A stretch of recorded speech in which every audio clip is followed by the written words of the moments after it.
Are you tired of wasting time creating multiple text layers in DaVinci Resolve for different colors and styles of text?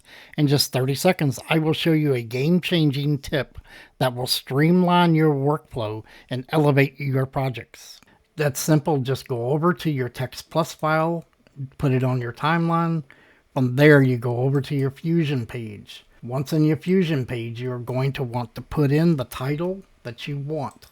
From there, you're going to right click and select character level styling. Once you click on that, it's going to activate the modifiers tab. Once you activate the modifiers tab, just click it. And then from there, you're able to click what word or letter you want and change the color of that word. If you want to create just one single letter and change each and every letter, you're able to do that as well. If you want to change groups of letters or the whole group, you're able to do everything. So just create everything all at once, or just create different styles of fonts that you would want. It all changes. And when you go back over to your edit tab and you play this, it will be what you have